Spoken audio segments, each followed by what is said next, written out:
Iya, iya, iya.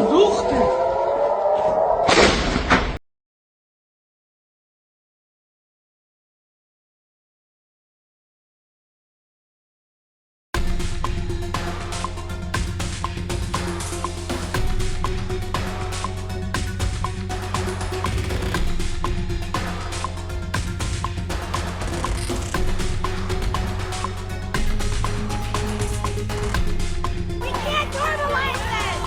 Do not normalize this! Do not normalize more! Free, free, free Palestine! Free Palestine! Free Palestine!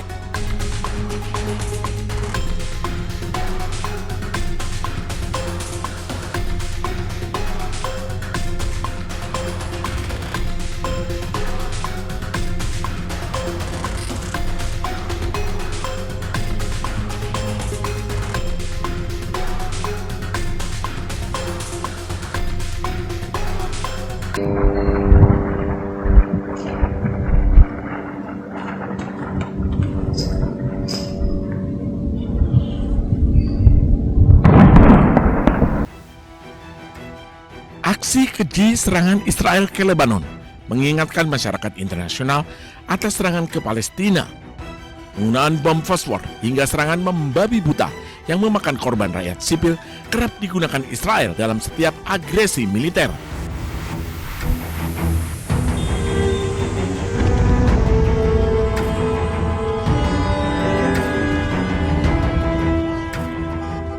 Delapan kota menjadi target serangan Israel. Dalam 10 menit, 100 target menjadi sasaran serangan Israel. Serangan ini pun memicu reaksi keras dunia internasional. Perdana Menteri Spanyol, Pedro Sánchez mengingatkan agar jangan biarkan Lebanon jadi Gaza kedua. Y de un orden global basado en reglas. No podemos quedarnos solamente con el lamento, la frustración. En fin, basta con mirar a Gaza para ver cuáles son las consecuencias de esta violación que se está haciendo del derecho internacional.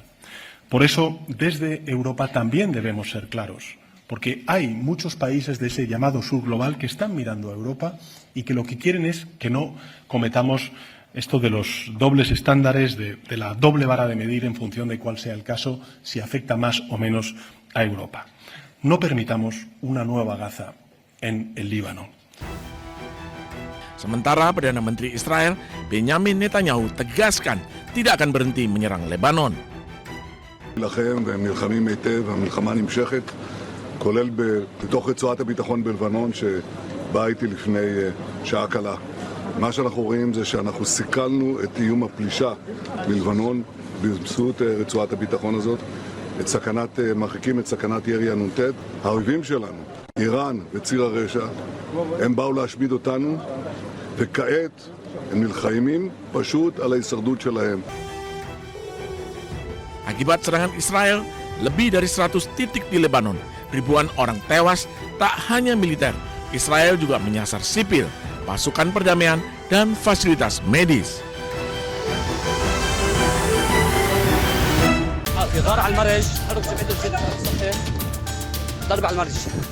Rekaman yang beredar menunjukkan serangan udara Israel yang menyebabkan hancurnya permukiman warga yang semakin masif di wilayah Joya, Lebanon Selatan. Serangan ini dikaitkan dengan meningkatnya ketegangan antara militer Israel dan kelompok Hizbullah dan memicu krisis kemanusiaan yang mendalam dengan banyaknya bangunan rata dengan tanah serta kendaraan terbakar seiring dengan konflik regional yang semakin eskalatif. Selain permukiman warga yang porak-poranda, serangan ini juga menyebabkan gangguan aktivitas masyarakat di sekitar wilayah terdampak.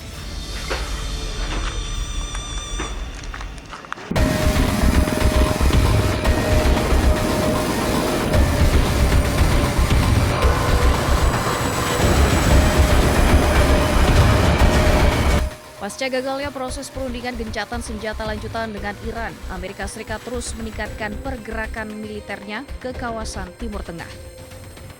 Berdasarkan data pelacakan penerbangan terbaru, sejumlah jet tempur dan pesawat perang telah tiba di kawasan Timur Tengah. Sekitar 2.000 personel dari Divisi Lintas Udara ke-82 Angkatan Darat AS berpotensi dikerahkan dalam beberapa hari mendatang. Selain itu, ribuan pelaut dan marinir dilaporkan tengah menuju wilayah yang sama untuk memperkuat kesiapan militer Amerika Serikat. Saat ini kapal-kapal induk Amerika Serikat masih terus berjaga di Selat Hormuz. AS juga sudah mengirimkan pesawat bombernya ke pangkalan militer mereka di Timur Tengah. این وضع زندگی شماست. الان داری به من تعارف میکنی، ببند درو، ببند قربونت برم آجی. ای قربونت برم آجی آقا. قربون اون محبته، چشم. ممنونم حاجی. خوبه حاجی، نمیگیرم. اونم گرفتم که فقط محبتت باشه. قربونت برم با این محبتت. Di tengah gentingnya situasi perang antara Amerika Serikat dengan Iran, sebuah momen sederhana menyentuh hati dunia. Seorang pria tua Iran yang rumahnya hancur akibat serangan bom Amerika Serikat dan Israel justru menawarkan buah-buahan pada seorang jurnalis yang sedang meliput perang. Di tengah kesulitan, kehilangan, dan rumah yang porak-poranda, pria tua Iran ini justru memilih untuk berbagi. Sebuah pengingat bahwa nilai-nilai kemanusiaan tetap bertahan di tengah situasi perang. Sekaligus menunjukkan bahwa tingginya peradaban manusia tidaklah diukur dari kekuatan militer saja, melainkan dari bagaimana manusianya memperlakukan manusia lainnya di masa-masa kelam.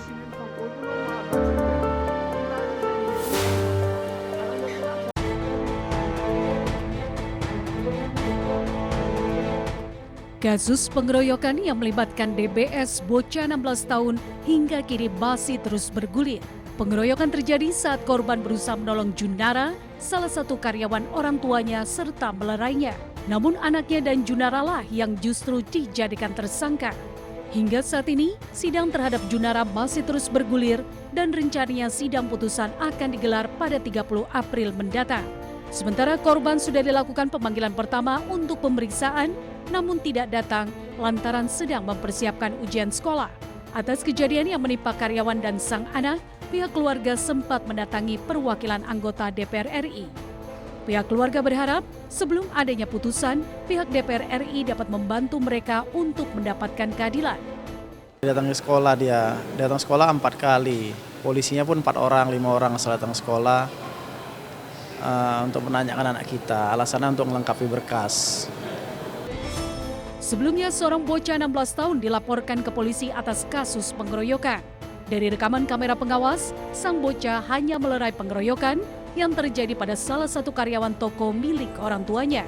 Pelaku yang berjumlah 4 orang, 2 diantaranya telah ditahan polisi. Korban Junara Alberto Hutahea telah membuat laporan ke Polrestabes Medan pada tanggal 3 November 2024 terkait kasus pengeroyokan. Usai membuat laporan, justru Junara dan DBS yang ditetapkan sebagai tersangka. Dari Medan, Sumatera Utara, Tim Liputan iNews melaporkan.